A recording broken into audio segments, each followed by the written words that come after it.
Hi, and welcome to another discussional podcast of the Father and the Son. What? No audio. That's because I'm not playing anything yet. Oh. I made sure the audio was working before I gave you the headset. Okay. So I will hear something eventually. Yes, as soon as I start the video. Gotcha. I know we've been having some audio issues with a few of our videos. I hope I have it fixed. I will probably need to get editing software because I know there's some background sounds. So hopefully to get that edited out.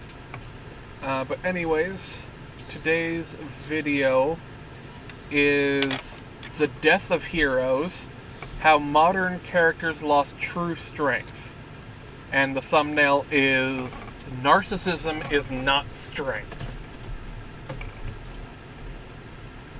I've grown quite worried about the trajectory of what humans perceive as strength, not only in entertainment media, but even in influencers and perceived role models. This is a steady decline that has been gradually moving towards shaping the very definition of strength. For me, this is actually quite a fascinating topic because of how blind a lot of people are to what is actually happening, almost as though they know the counterfeit better than the genuine. What do I mean by this? There is an interesting phenomenon called perceptual expertise that I'll use as an illustration. Anyone who handles cash on a constant basis, especially in a profession, gain an incredible ability to easily identify counterfeits. Now, something I find insane about this phenomenon is that it isn't actually taught. It is grown through exposure. Bank tellers and cashiers handle genuine banknotes all day. This constant, repeated exposure allows them to develop an intuitive sense of what feels right. The texture, color, weight, print clarity, and even embedded features of real currency. Over time, they build this mental prototype or baseline of what authentic notes look like. So when a counterfeit does come along, it stands out. Not necessarily because the cashier knows exactly what's wrong, but because it doesn't match the baseline they've naturally internalized. Their brain subconsciously flags it as unfamiliar or off. Now, you could probably see where I'm going with this. I believe that a lot of modern writers and influencers are more exposed to a counterfeit strength than they are to actual genuine strength. So to them, genuine strength is foreign, and they probably even see it as weakness. Unfortunately, it also seems like this is slowly becoming the norm. Before I dive into what this modern depiction of strength is, let's look at what genuine strength has always looked like. Throughout history, we see that strength has often been defined as the capacity to endure, to act with integrity under pressure, and to choose what is right even when it costs you. It is a moral and emotional resilience, not the absence of struggle, but the decision to face it. It is also force and power under control. Marcus Aurelius put it this way: you have power over your mind, not outside events. Realize this and you will find strength. Strength isn't about control over people or circumstances. It's about self-mastery. The ability to stay steady when everything else is shaking. The power to respond instead of react. To remain grounded when your pride wants to escalate. And in a world that tells you to be loud, aggressive, or performative, Marcus flips it. Real strength isn't about bending the world to your will. It's about mastering yourself in the middle of it. This is a fundamental understanding that everyone has had about strength for a very long time. There are so many clear examples of games, series, and movies over the last 20 to 30 years of genuine strength. But it feels like there is a shift happening. Some of our favorite characters in the past, whether real or fictional, those who have had a very deep understanding of what genuine strength looks like, wouldn't necessarily even exist nowadays. And if they I do want to, I don't necessarily agree with the Christian faith, but Jesus is a really good example of true strength. I mean, he was crucified, and he rose and still sought to lead people. Moses led the slaves to the land of milk and honey.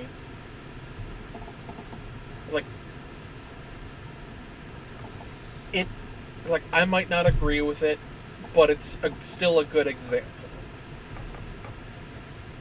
Whereas a lot of modern stuff is like, the two things that pop into my mind that are contrasts would be Rey from the Disney Star Wars trilogy and the Mandalorian from season 1. Rey, when we were introduced to her in episode 7, she was a scavenger, essentially trying to just make it day by day. But when the Empire shows up, her and I believe it's Finn. I know it's Rey, Finn, and Poe. I forget. I believe it's Finn is the stormtrooper convert. They hijack a essentially decrepit Millennium Falcon because it hasn't been maintained, and they just immediately start flying it like aces and pulling off stunt shots and everything. And it's like, okay, well, that's not strength, because they didn't earn it. They just suddenly have this power. Because Finn was promoted from being a janitor to a stormtrooper, and he didn't like that. So he has absolutely no experience when it comes to flying any vehicle. And Rey, who was a scavenger walking around and using a sled to go down sand dunes, also has absolutely no experience. And yet they just start pulling off the most amazing things right off the bat. Whereas if we go to the Mandalorian, I don't remember the character's name, but you might remember him. It was the kind of like the pig-looking guy that lives in the hut, and he taught the Mandalorian how to ride that two-legged beast. Okay. And it's like, Mandalorian didn't learn that in a day. He stayed there for multiple days, if not weeks. He helped the guy while getting trained. And it's like, he earned that. That was strength. He sacrificed time and effort to get that skill. And you can see throughout the show that he's done that with other things, like communicating to the Sand People. Everything else up to that point, and if you're not a huge Star Wars fan like me, it's just been, oh, the Sand People are uncivilized and they just go and raid everything. But they're the original inhabitants of Tatooine that lived back when Tatooine still had oceans. The Tusken Raiders are not savages. They're the native people, essentially the Native Americans of Star Wars that have been pushed to the edges and are seen as savages. And the Mandalorian, rather than going, oh, Sand People, shoot, shoot, shoot, he not only communicates with them, he is able to recruit them to work with a town that they have raided before, and made a deal where if the Sand People get the Krayt Dragon's Pearl, they will never again attack that town so long as the town does not provoke them first. And it's like, that's strength. Taking time, patience, and effort, learning those skills, and then managing diplomacy to get a goal done. Whereas, it's like, I mean, episode 8 is especially bad because, like, I think it's Holdo is her name? Whatever. The woman's a moron. Just a straight up moron. People are doubting her command. So what does she do to go against that? Remember, she's a character. Yeah, but the character's horribly written. Okay. The character is a moron, not the actress. I can differentiate those. I think that's important. Okay. That's fair. But people are questioning Holdo's leadership because Leia is incapacitated. So what is her response? I'm going to keep everyone but my closest personal advisors out in the dark. Like, people are questioning me. Am I going to cheer them on, raise their morale, or share my plan, do something to get them to trust me? No. screw them. I'll do my thing. If they don't do what I want, then they're at fault. Like, that's not strength, and that's not even leadership. Is she held up as an example in that movie in your mind? What do you mean as an example? As an example that should be followed? No. No. Okay. By all means, if you admire Holdo, I would really recommend. Well, that's not what I asked. What I asked was, is the movie pushing her as an example to follow? Yes. It is. Yup. Wow. Because what happens is I think Ray's in this one with the other two as well. So yeah, the three essentially go on their own to have their own little side mission to try and save the remainders of the. I don't remember if it's the Rebel fleet or if it's the New Republic's fleet. I don't remember exactly, but the three. Getting old. The three go. I haven't watched the Disney trilogy in so long. It's so bad. I have no reason to rewatch those. The fact that I remember as much as I do.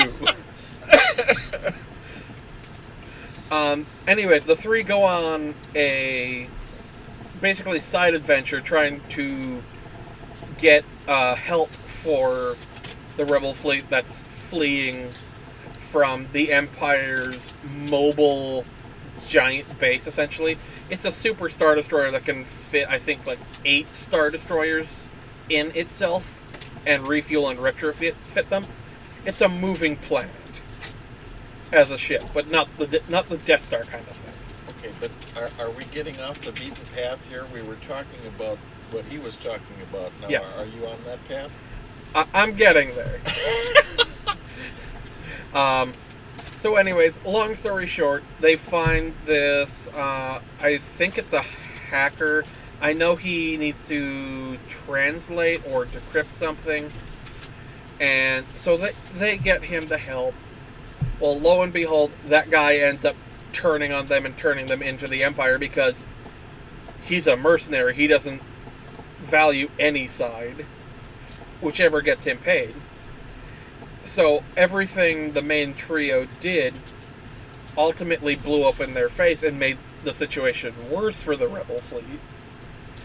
And in the end, Holdo is meant to be like this brave person that sacrifices themselves along with the capital ship after it's been evacuated by using the Lightspeed engine just before it goes into hyperspace. It's like it would speed up and go into hyperspace. Before it hits hyperspace, it's just speeding up. And she uses that to ram the capital ship into their fleet, effectively wiping out almost the entire fleet. I was like, okay, well, this person who did not inspire people to follow her, did not do any planning or take any kind of feedback, and now I'm supposed to admire her for sacrificing herself because people felt the need to do something because she sucked as a leader?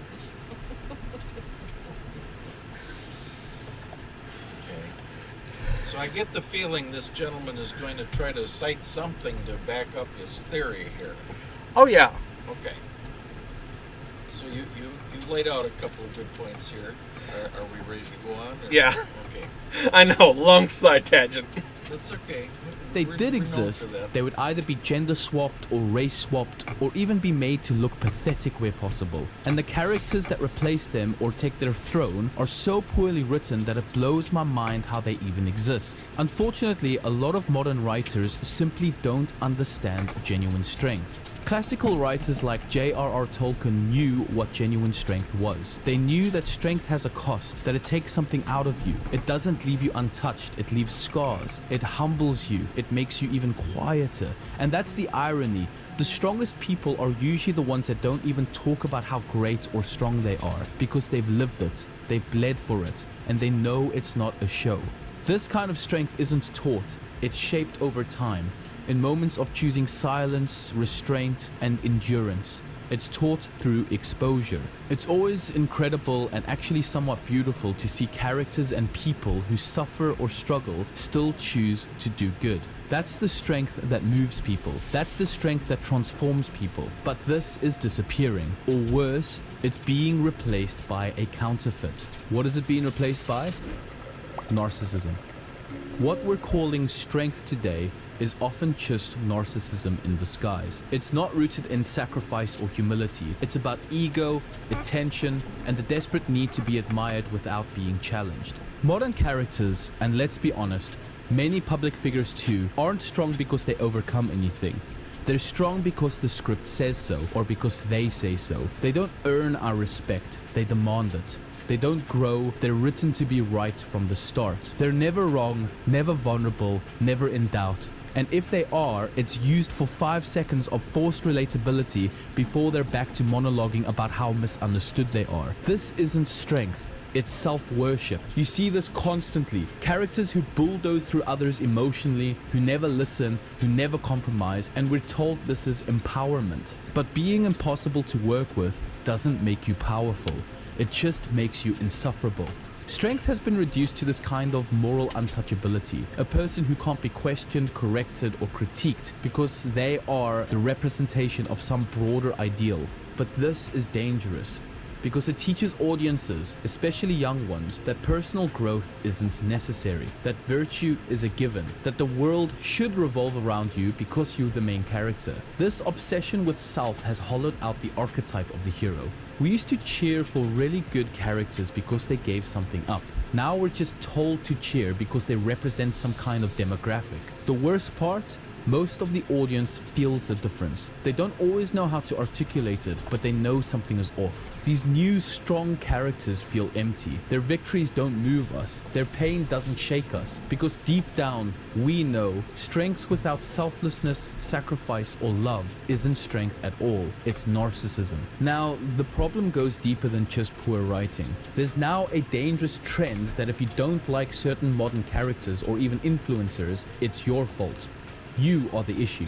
You are sexist, you are racist, you are homophobic, or you are even transphobic. And this shuts down any honest conversation before it even begins. This is a huge part of why things aren't actually getting better. Because now, identity is being used as a shield. Writers don't have to build strong characters. They just have to build important ones. Characters who can't be criticized because of what they represent, not who they actually are.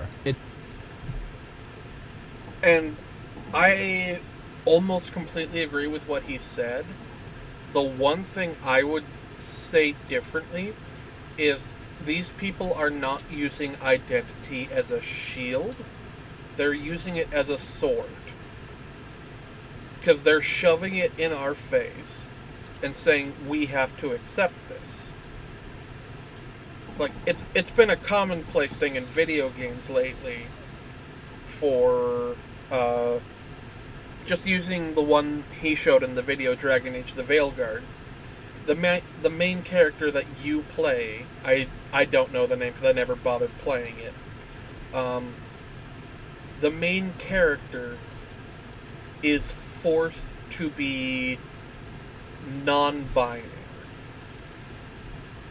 And it's like, okay, well, what if I wanted to play a woman that just liked women, a woman that liked men, a man that liked men, etc. It's like, why am I being forced into this one specific role? And it's like, and when people went against it because they were forcing a specific narrative,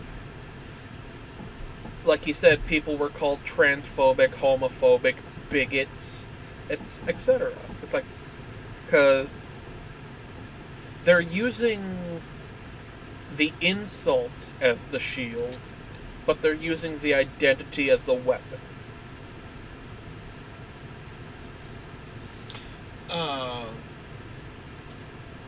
Presuming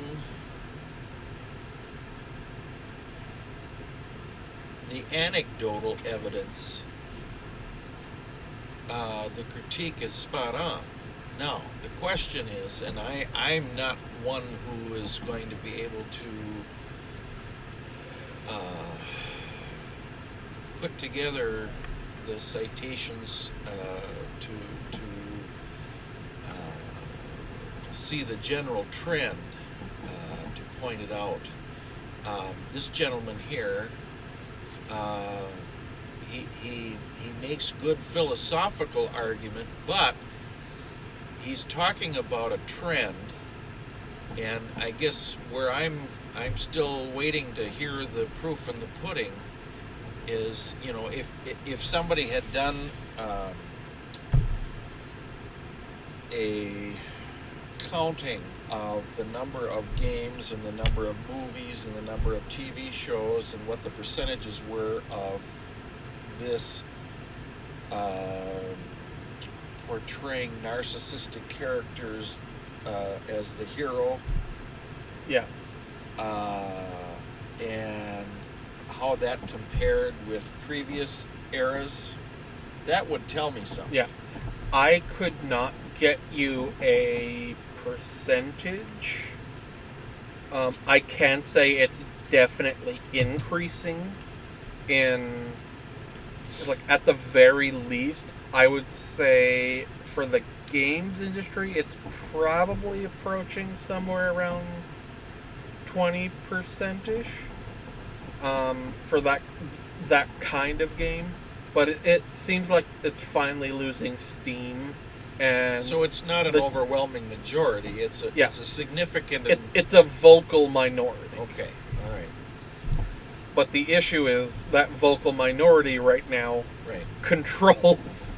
They get a lot of attention. Yeah. Yeah. Okay. Um, and that, even that is enough to say this is something worrisome. Yeah. I can agree with. Yeah. Yeah. I don't know if you heard about this. I just heard about this within the past hour. This isn't relating to, like, LGBTQ stuff. Apparently there was, I don't remember exactly what it was. I think it was like a Israel memorial or something like that in Colorado. But a pro-Hamas person, well, it just happened today, so... I only heard pro-Palestinian, but okay. Maybe it was pro-Palestinian. I don't exactly remember everything. But basically the guy went there and started setting things on fire and throwing Molotov cocktails. It's like, okay, well, that's not strength. That's just you burning people alive because you think you're right. Yeah. That's not convincing people. No, you're not going to win any conference. Sane person is going to see you and then look at your movement and associate your movement with you and think your movement is insane now. If you want true change, you need to win the hearts and minds, not deform the bodies. Amen. It's lazy, and more than that, it's disrespectful, both to the audience and to the very groups these characters are supposed to speak for. Because real representation means giving those characters the same depth, struggle, and growth as anyone else, not making them untouchable, narcissistic brats that demand to be liked. You can't just hand a character a specific shielded identity and a crazy ego and call it strength. That's not how storytelling works. That's not how respect works. And that's not how truth works. One of the more recent examples for this is in the trailer for Intergalactic: The Heretic Prophet. In a short 4.5-minute trailer, Naughty Dog somehow managed to create an insanely unlikable character who instantly comes across as extremely arrogant and narcissistic. And yet, they genuinely believe this character is above any criticism simply because of her race and identity. As soon as anyone calls her out as a poorly written character, the blame is flipped. And here's something I want to specifically point out with this character. Now, maybe I just don't recognize racial traits as much. And this is not meant to be a racially charged question. What race do you think she is? Well, if I had to guess, it would be Asian of some sort. Okay, maybe it's just me then, because I'd see a black woman. Well, it could be, but my gut instinct is Asian. Yeah, because, like, to me, it's like that looks like a black woman to me, and it's like, to me, it's like, I'm not even sure how to. You know, Bring and it up. it could well be we're both off the mark. Well, It could be a mix. oh yeah, it could be actually. Now that you mention it, I heard somewhere that this character is apparently Asian, and I don't have anything against Asian people or black people, anything like that. It's just like when your character, like when one of the scenes from the trailer with this character was her friend is voicing concern for her friend's safety, and her response is to take a soda cup and just sip it, loudly sip it. It's like, okay, so you're not going to acknowledge your friend's concern, you're not going to do anything to put her at ease, you're just going to blow her off and not even act like you didn't do it on purpose.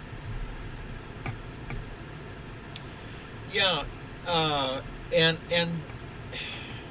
you know, I don't know if you had intended to go here, what I'm going to say, and maybe there is an argument to be made that there is a causal relationship here.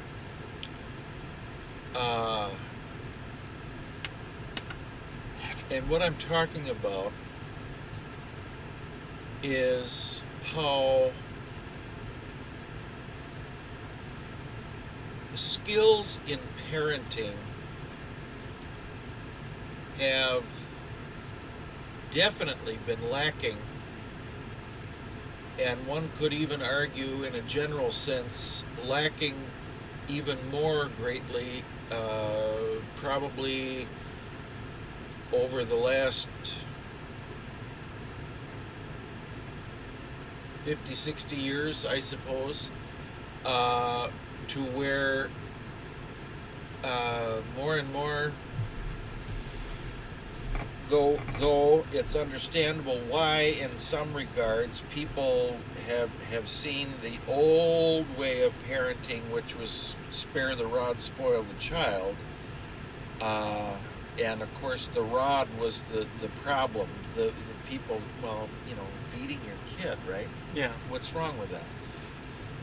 A lot wrong with that.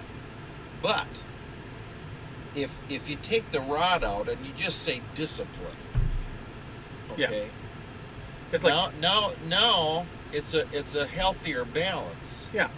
And what's happened is that because of the horror about the rod, we took the rod away and we didn't put any discipline, or that has been severely reduced, and consequently you have kids growing up thinking that they should be at the center of the universe. And so, and I had an analogy pop into my mind, but it actually works a lot better for the broader context as well. You said change rod to punishment. well, I didn't say punishment, I said discipline. Oh, discipline. Sorry. Yeah. But the issue. Consequences. Yeah, like the consequences, discipline. Like if you're going to do something that's undesired, you're going to get negative feedback in some form. In some form. And I think that is actually manifesting itself within our society because it's been like this for so long. It's like, it took a while because of like, now I wasn't around in the 70s, 80s, and I wasn't... I know, because I was there and you weren't. Yeah. So I have no clue what the change really was with like the hippies and such. Well, I think there was a terrific movement away from quote unquote the old ways starting in the 60s. Yeah. Okay. And, you know, when I say the 60s, I mean, I wasn't in existence until 66, so I didn't live all the 60s, but I've read plenty. I think I've got a fair handle on the 60s. And though I didn't experience it, it's the slide, if you will, in terms of how children are raised generally. There has been a significant trend line to where it seems more and more children are growing up with this idea that they should be the center of the world. Now, to what percent they are of the population, I don't know. Yeah. But going from the 70s and 80s to at least my generation, is like, I grew up in that era with the participation trophies. Oh, yeah. It's like, okay, my team got last place one year for that bowling thing I did on Saturday. It's like, ooh, I got a little trophy on a pedestal. It's like, because they didn't want to leave you out. Yeah. yeah, They didn't want anybody to feel bad. yeah, we'll leave it out. If the kids aren't, if having the fun isn't Did a enough, 7th place trophy make you feel good about yourself? no.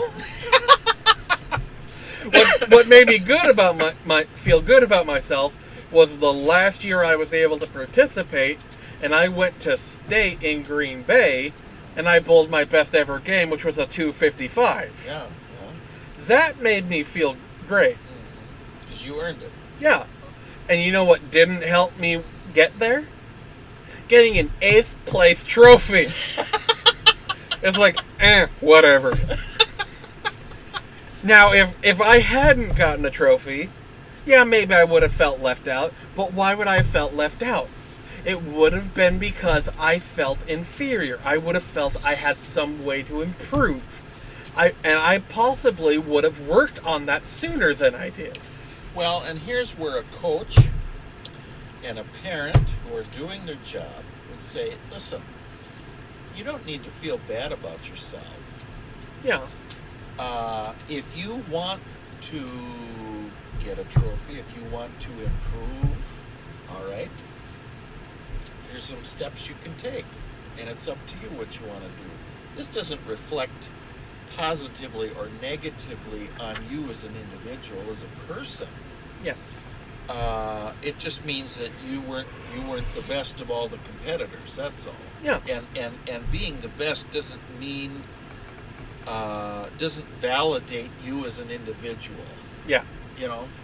And I also want to point something out. I'm going to be that guy and shove my face into the camera. In anything competitive, someone's going to win, someone's going to lose. And more often than not, it's me that's on the losing end with this one here. Yeah. Okay. Yeah. We won't go why, but Oh, I'd love to go into why, but that would be a whole different episode. Oh, anyway. But, yeah. Yeah, and so you brought up the example of the 8th place trophy. Okay. But the general philosophy is that the parent is supposed to be the friend of the child. No, that is not what the parent is supposed to be. Ideally, they can be the friend, but at the end of the day, if it's needed, you have to... If you do your job as a parent, you're not going to be the friend. And for the simple reason, not because you don't love the child. Oh, I didn't know we weren't friends. Get out of my room. But the child does not like what the parent has to do on occasion. Yeah. Because they think they should be the center of the universe. And you're trying to steer that out of them. Yeah. And I understand that I'm honestly a vast outlier when I was a kid. Because while I was still selfish in ways, I knew things weren't completely about me.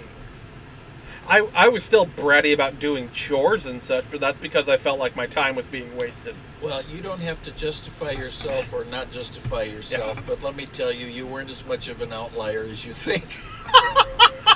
Outlier in my thought process, not in my actions. And to prove it, you look to your brothers as an example, and they led you down a hole. Yeah. So you started out pretty good, and then you went down.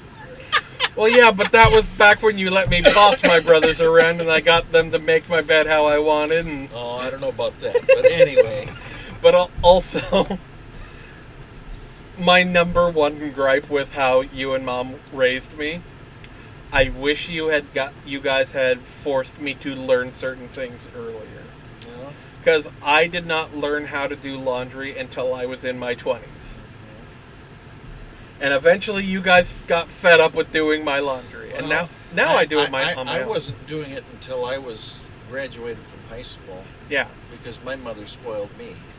So, honestly, anything like doing your own laundry, like, yeah, you had us cleaning our own rooms, but anything like that, Guilty. Yeah. We had some things we needed to do better. Yeah. I'm not going to argue with because it'll really help the kids later on. independence.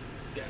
But just to counterpoint that, there was a lot of things that you needed to do independently that you were just digging your heels in too. Yeah. So it's 6 of one, half dozen of the other. Yeah. Okay. All right. Onto the viewer, labeling the viewer as racist or homophobic, but it has nothing to do with the race or identity of the protagonist. She simply comes across as unlikable. Now, here's where things also get a little bit complicated. I genuinely we believe that stop there characters for a like this second? are... I'm going to take issue with something he just did there. Oh. We need to separate behavior from the person. If you're going to make the case that this isn't an identity problem, you don't start by saying this person is unlikable. You say their behavior is improper. I want to listen to that again, because I'm not... things of the protist or homophobic, but it has nothing to do with the race or identity of the protagonist. She simply comes across as unlikable. Now, here's where things... I feel like he really did... He didn't say it outright, but I feel like he implied it by saying they come across as, like, their personality, their behavior. So I think he implies it, but yeah, he doesn't outright say it. It's not clear, I guess. Let's put it that way. We need to take issue with the behavior and not, and his overall point is it's not the individual. It's not the identity, the race or whatever. Yeah. But it gets a little muddy there to me. Yeah. It's like, this is a very old example, especially since he passed away. Let's look at O.J. Simpson for a moment. We just lost half our audience already. Yeah. Woo! Okay. So he was a black man accused of killing a person. Killing his white wife. White wife.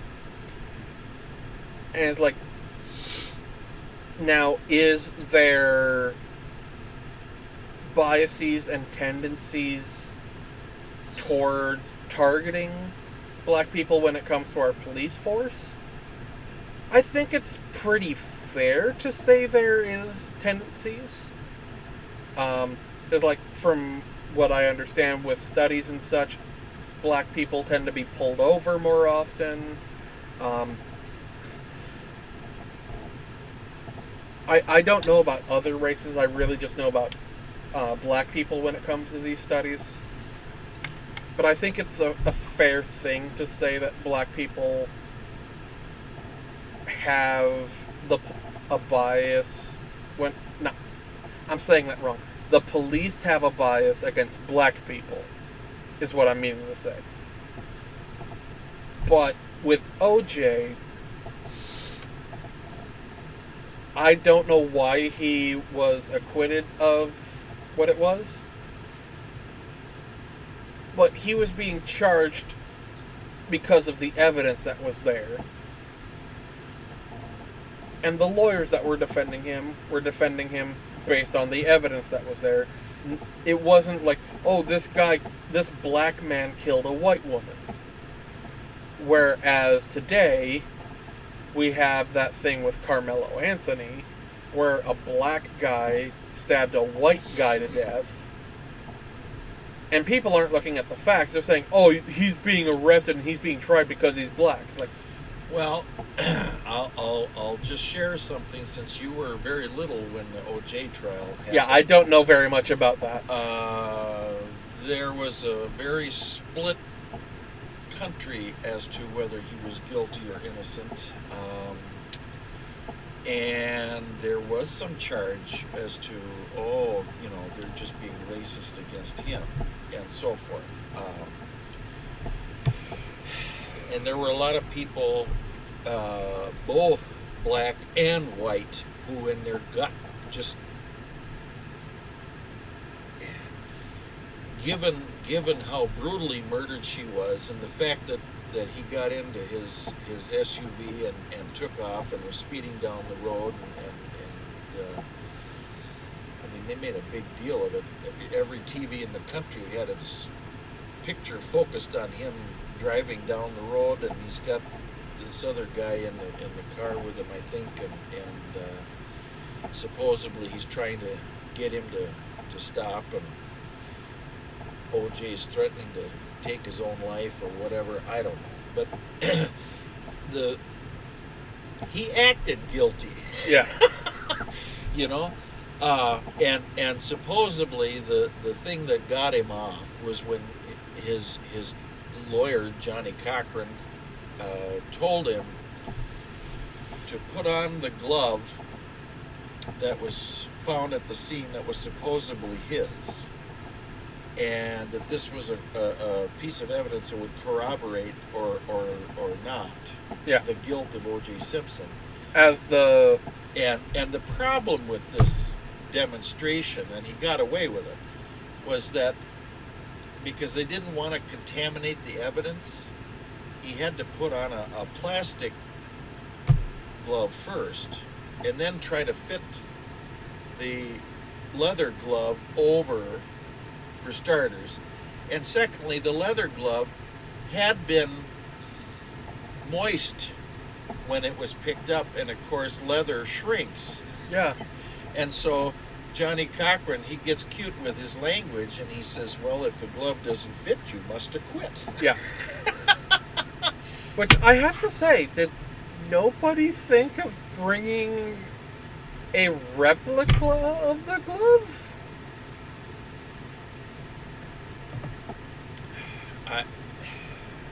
Like, you can and it was such a TV circus. I mean, everybody in the courtroom was playing for the cameras. Oh yeah. So including the judge. So it was a mess. Yeah. But anyway, it was clear from later behavior that got him into jail, and he was convicted of other things. Yeah. That he was not to have been believed before, but he was acquitted, and so you can't be tried again. And he also wrote that stupid book, I think it was If I Did It. Yeah, right? And it's like, good gravy. Yeah. If that doesn't tell you he's guilty, I don't know what does. well, I mean, who writes a book about exactly. an attempted murder that you were tried for? Yeah. I've never heard of anyone else doing that. His guilty conscience was nagging him. That's what it was. Anyway. I have to wonder if it was greed more than guilty conscience. It could have been some of that too, but yeah. So, did we deal with what we were going to deal with there? We got through the muddy, unlikable stuff, and then was there something else? Oh yeah, we definitely go on side tangents, don't we? Jeez. It's terrible. Anyway, I mean, there was in OJ's time, there was some of this going on, but probably not to the degree it is today. Oh yeah. Yeah, I think we can go on. Also get a little bit complicated.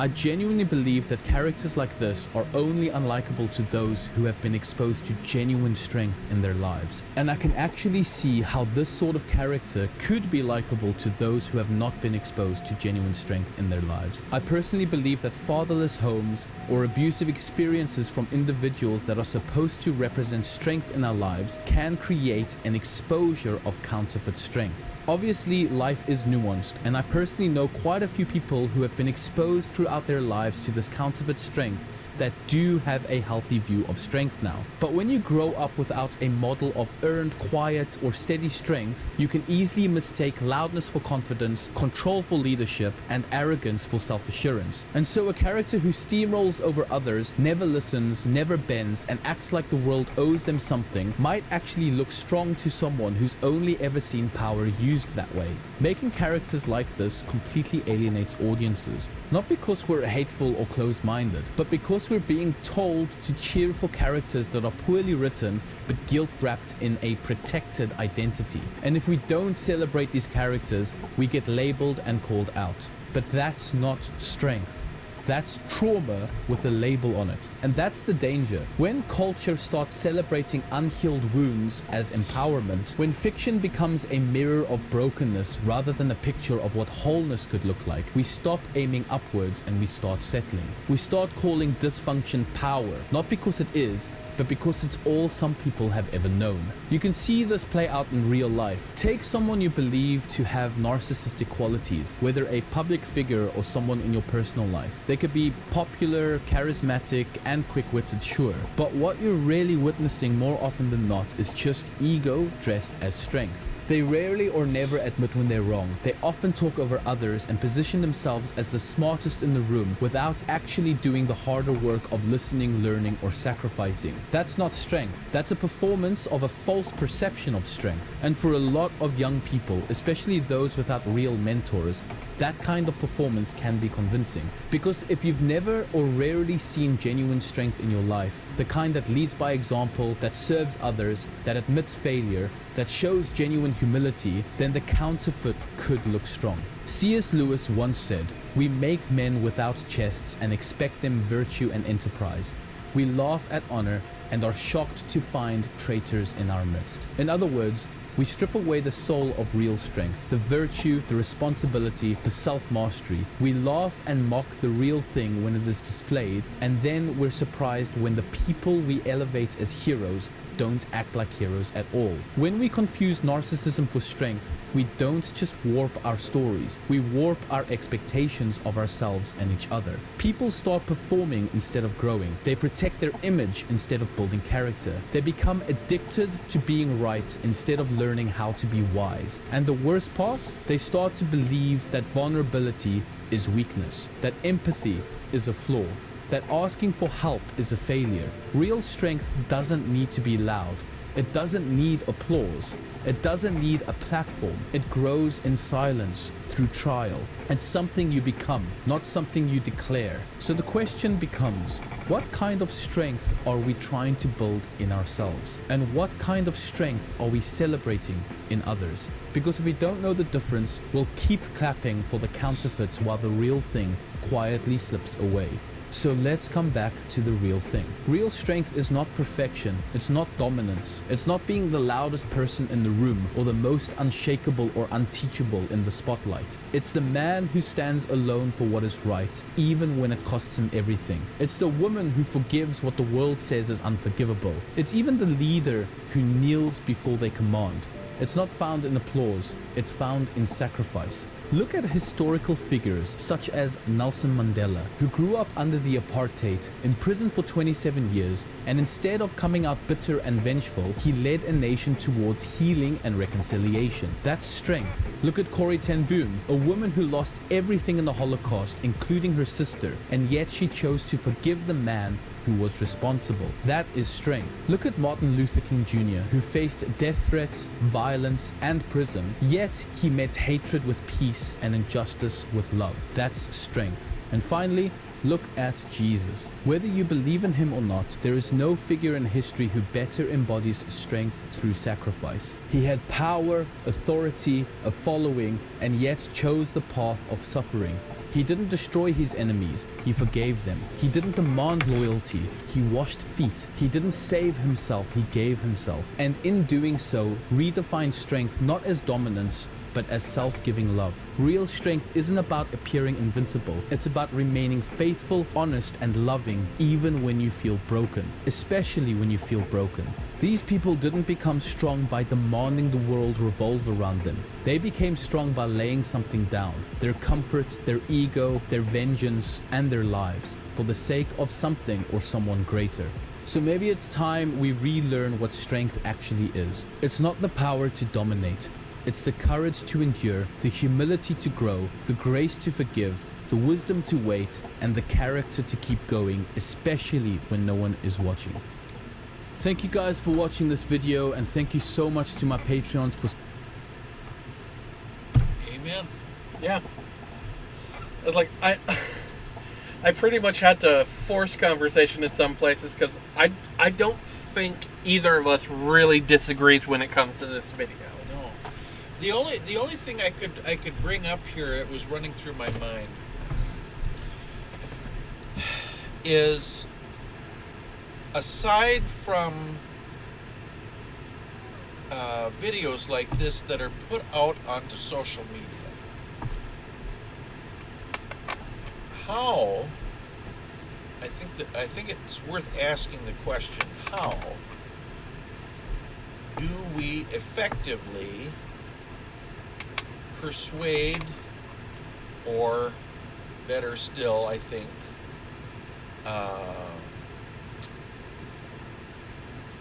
what's the word I want to use? I think it's role model, and I think it's discipline again, and a combination of other things, especially among those who are the youngest, so that they value what he's talking about. Yes. And it gets to be a controversial question because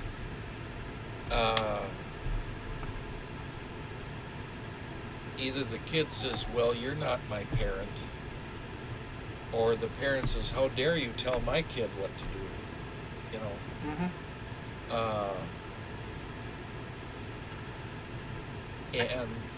And I know it's sad, but I actually had a instance about a week and a half, 2 weeks ago. A mother came in looking to get a Adderall prescription refilled for her kid, and the kid was just going wild. Like, he was pulling the chair at my desk everywhere. He was just playing with the debit card reader and all that. His mother would constantly tell him no or to calm down. When the kid demanded food that instant, his mother said, just wait a little bit. And then the kid starts going on about how she doesn't care about her kids and lets them starve.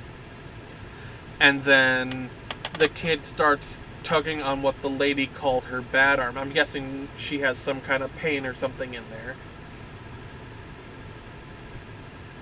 But it's clear that she didn't have any control.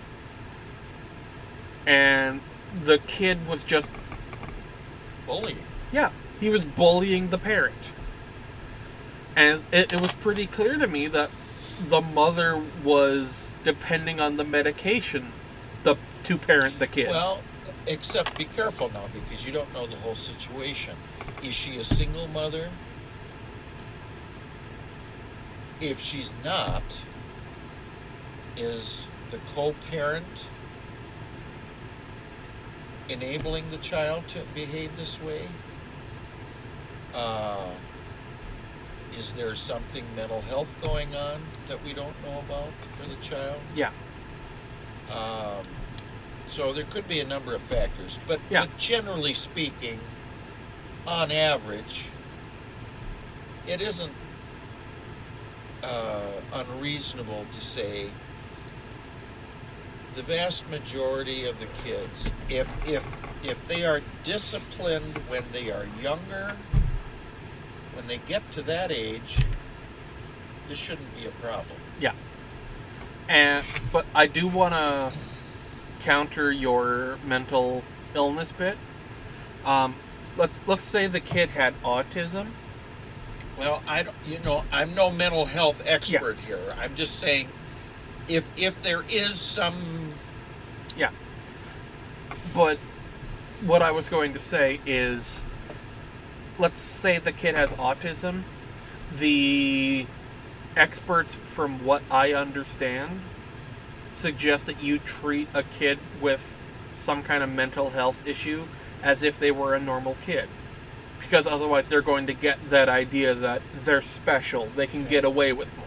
you know, So, and if you don't take care of it when they're younger, you're going to get steamrolled. yeah. Yeah. And as much as I hated to do it, in my eyes, yeah, I don't know the full situation, but I asked my supervisors about putting in some kind of report to Child Protection Services, because at the rate that kid was being parented, he was not only going to have a sucky life, he was going to be an issue for other people. And it's like, I can understand the plight. So like, if she was a single mother, or the co-parent was just... And it could be separated parents. Yeah. And I've seen no end to the situations where one parent tries to do the right thing and is undermined constantly by the other. Yeah. But, so ultimately what I was told was to submit a report to our security, and they would investigate things and then bring it up to CPS if they thought it was necessary. Okay. And I understand that it sucks and all that. It's sad to see. But just with the way that kid was being raised, I just cannot see a world where the kid would not be better off being taken away and given to parents that would be willing to properly discipline, properly manage. If you can find two parents. Yeah. Foster system is not the greatest right now. Yeah. And not because the vast majority of those who are foster parenting aren't good. It's that there's a terrible shortage of foster parents. And when they get older, then the problem becomes, well, it takes more than one person to handle them sometimes. Yeah. And all of this that we've been talking about, and I'm sure somebody's going to say, oh, here comes the bias. You cannot help, if you're looking at this, and think to yourself, A, those who call themselves Christian, who back the types of behavior he's decrying, Yeah. how do they square these two things? This obviously they don't know their faith. To me, Yeah. to me that's the only explanation. That's something I've said about a fair number of Christians. Of course, not all, Yeah. but a fair number of Christians don't understand what they supposedly believe. Yeah. And then secondly, I mean, the glaring example, unfortunately, is in the highest office of the land. Yeah. And so, so he made it to the White House. So this must be okay. This must be good, Oh, yeah. Our first criminally convicted president. Well, people are going to argue even about that, but there's no question. Yeah. He demands loyalty, Yeah. but doesn't show it. He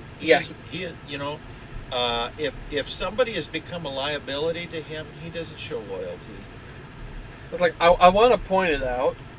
Maybe he did it on purpose.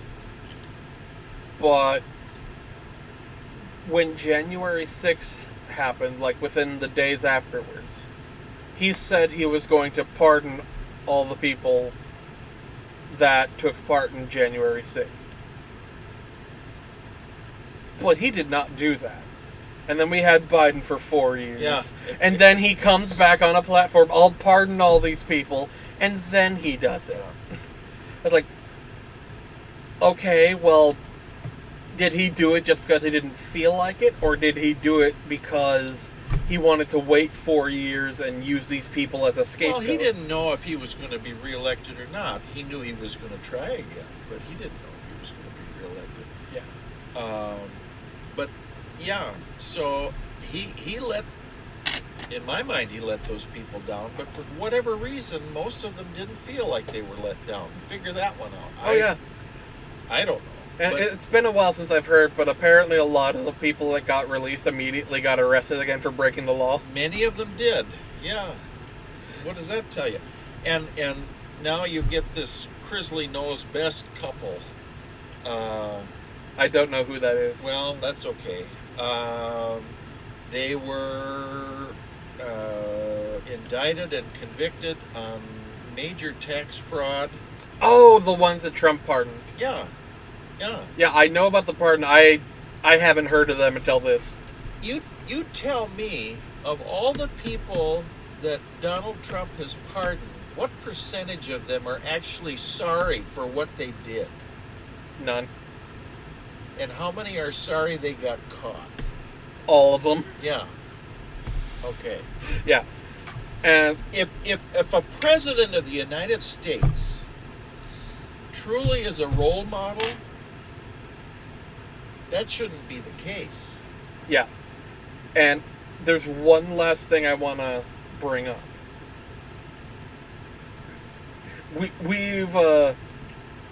We've thrown shade at the right wing stuff now.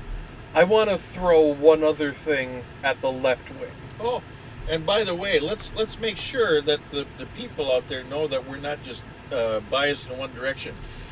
Rod Blagojevich was one of the ones that Donald Trump pardoned. He was a Democrat. Yeah. Okay. I forget the name of the New Jersey senator who.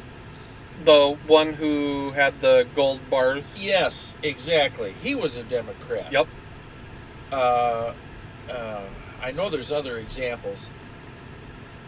The one that I want to bring up the most, it's not a Trump pardon.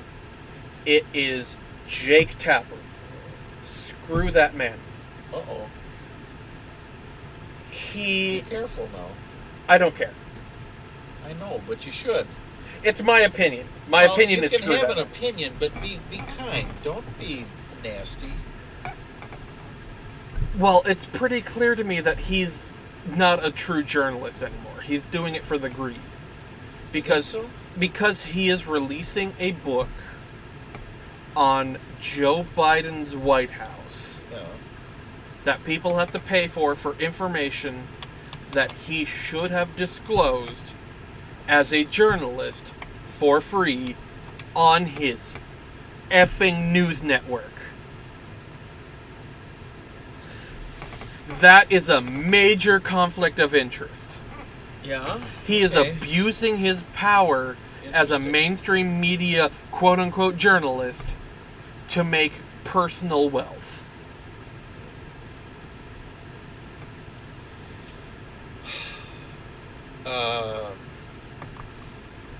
There's a lot of journalists who have done similarly and have not been called out like that. Jake Tapper's the only one I know of currently, but I would call anyone else out that does the same thing.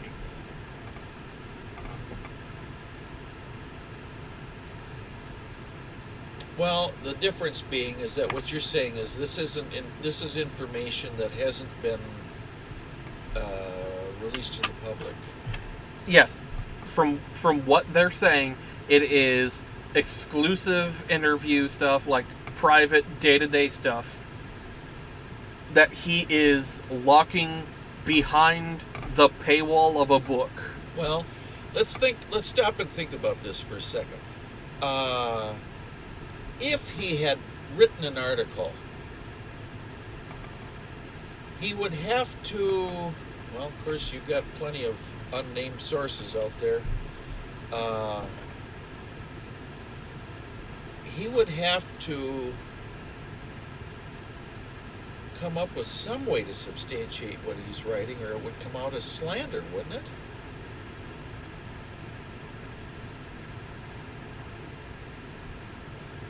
Well, the president would be a public figure. So slander for public figures has a much higher bar than normal. True. Okay. Yeah, that's a conundrum. It's like, I could understand if you wanted to wait until after the presidency to give that information out. But to charge people for a book with that information, no. That to me is just greed.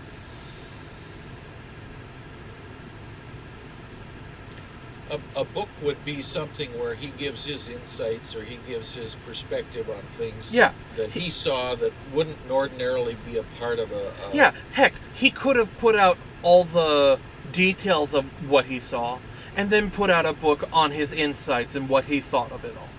That would have been fine, because we would have had the main information. But no, the main information is the book. And so then you wonder, when was this information known?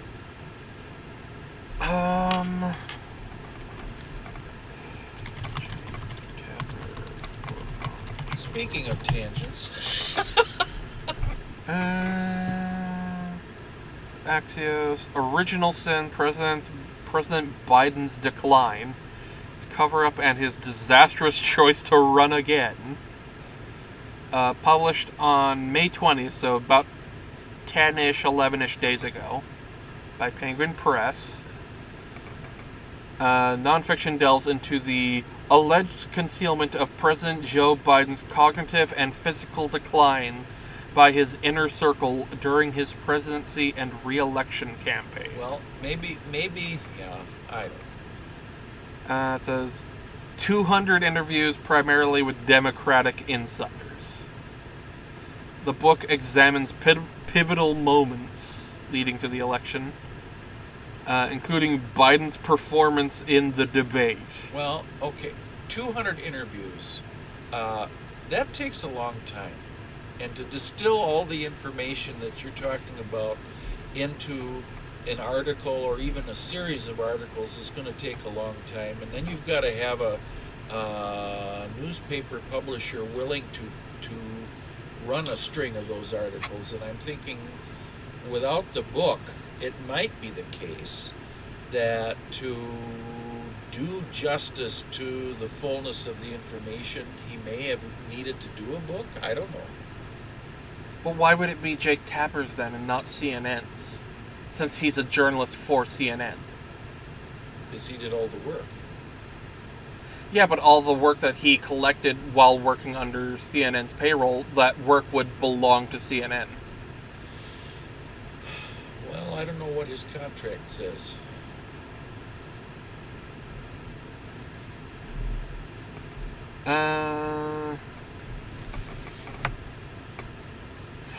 Oh yeah, here, the last one.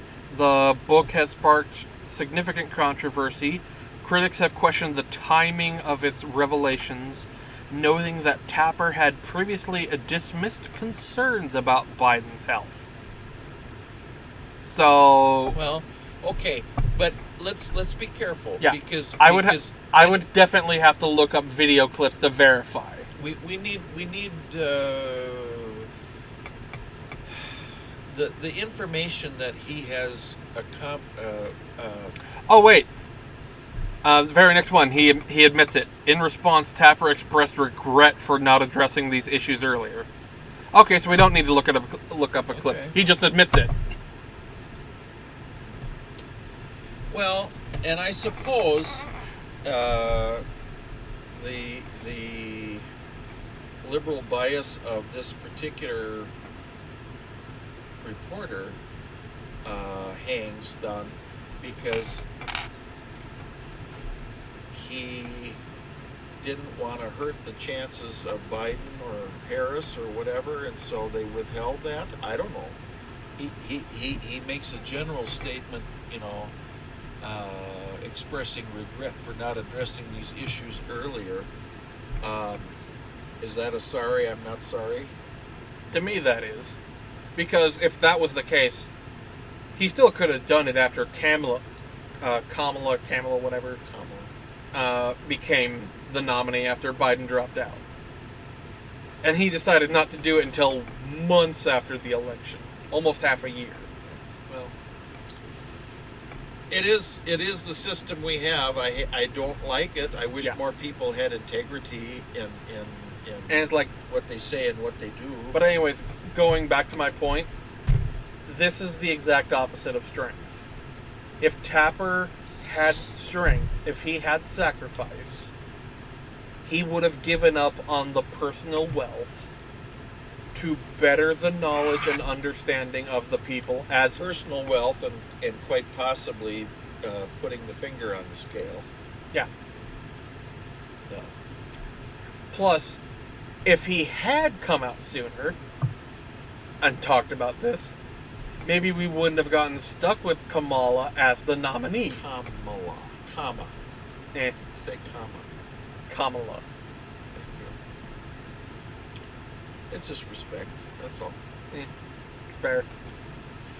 But so nice way to tie it into the theme here. We would have had time to do an actual primary and not force. And I know you're gonna take this badly. You sure? And not force a literal loser. She lost the original 2020 primary. Well, true. So, but I don't like labeling people. Well, no. In this case, she is a literal loser. She did not win her position. She was given it. No, I know. But just because she lost there doesn't mean she couldn't win somewhere else. Candidates, Nixon made a comeback. Trump made a comeback. It's possible. Now, the fact that she lost doesn't bode well. I get that. But it's not impossible. Okay. But underlying that, I agree with your point that a primary would have been far better because then people wouldn't have felt like they were getting a candidate shoved down their throat. The Democratic Party would have had a democratically selected nominee. Right. The irony of that. The irony. Yeah. And the party who was decrying the opposition as being the threat to democracy. Yeah. And you wonder why people get cynical. Mm-hmm. Yeah. So does that wrap it up, son? Oh yeah, we've been going for an hour and almost 15. So. Well, thank you again for listening, folks. I feel bad that sometimes we do kind of go off on a tangent, but actually we wrapped it up pretty well. I was surprised. I thought that was going in a out of the universe direction, so to speak, and it came right back around. I knew where I was going with that. I was going to bring it back to strength. So, anyways, we'll see you again. We'll see you next time. See ya.